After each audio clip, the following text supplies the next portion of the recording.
మరి ఈ పరిస్థితిలో 8 నెలలకే వచ్చినటువంటి ఎన్నికలు ఆర్థిక పరమైన అంశాల్లో పూర్తిగా వెనుకబడిపోయాం. అన్ని రకాలుగా దెబ్బతినిపోయింది రాష్ట్రం. ఓ పక్క ఆ అంశాలు సరి చేసుకోవాలి, భవిష్యత్తును దృష్టిలో పెట్టుకొని పనిచేయాలి.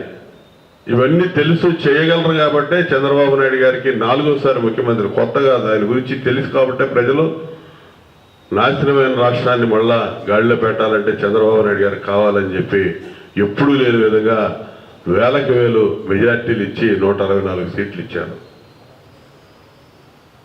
మరి ఈ పరిస్థితిలో వచ్చినటువంటి ఎన్నికలు వెంటనే అధికారంలోకి వచ్చిన వెంటనే వస్తున్నటువంటి ఎన్నికలు ఇవి. సాధారణ ఎన్నికల ముందు, సంవత్సరం ముందు గ్రాడ్యుయేట్ ఎన్నికలు వచ్చినాయి. శ్రీకాకుళం నుంచి చిత్తూరు దాకా 108 నియోజకవర్గాలు ప్రాతినిధ్యం వహించే గ్రాడ్యుయేట్ ఎన్నికలు మొత్తం కూడా ఊహించాల. మేము కూడా ఊహించకుండా ఆ రోజు ప్రభుత్వం మీద ఉన్నటువంటి వ్యతిరేకత చాప కింద నీరులాగా ఏ విధంగా ఉందో మరి ఆ రోజు 3 గ్రాడ్యుయేట్స్ ఎన్నికల్లో కూడా ఆ రోజు తెలుగుదేశం పార్టీ అభ్యర్థులు గెలిచారు. అప్పుడే అర్థమైపోయింది అధికారం రాబోతా ఉందని. ఇవాళ అధికారం వచ్చిన తర్వాత సమస్యలు మొత్తం కూడా పరిష్కారం దిశగా ముందుకెళ్తా ఉన్నారు. ఈ సమస్యల పరిష్కారంలో ముఖ్యంగా గుంటూరు కృష్ణా జిల్లాలకు సంబంధించి ఆలపాటి రాజేంద్ర ప్రసాద్ గారు అభ్యర్థి అంటే మరి చంద్రబాబు నాయుడు గారు ఎంతో దూరదృష్టితో ఆలోచన చేసి మరి వారి అభ్యర్థిత్వాన్ని మనకి ఇవ్వటం జరిగింది.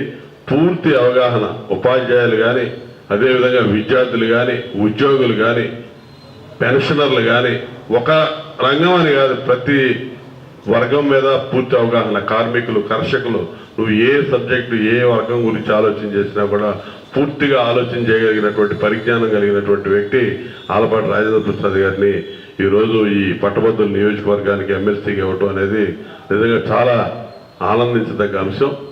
దానిలో ఆయన గెలుపులో మీరందరూ కూడా భాగస్వాములై పనిచేయటానికి రావటం అనేది చాలా సంతోషంగా ఉందని చెప్పి ఈ ఉత్సాహాన్ని ఇక 7-8 రోజులే ఉంది. మీరే కార్యాచరణ ప్రణాళిక రూపొందించుకున్నారు చాలా వరకు. ఖచ్చితంగా దాన్ని ముందుకు తీసుకెళ్ళి ఇప్పుడు దాకా ఆలస్యమైన దానికి రెట్టించిన ఉత్సాహంతో ఈ వారం 10 రోజులు పనిచేసి మరి వారి గెలుపులో ప్రధాన భూమిక ఎస్టీయూ పాత్ర ఉంటది అని చెప్పి ఆశిస్తూ ఇదే విధానం రాబోయే రోజుల్లో కూడా మన ఫ్రెండ్షిప్ ఖచ్చితంగా కొనసాగిద్దని చెప్పి సందర్భంగా తెలియజేస్తూ సెలవు తీసుకుంటాం.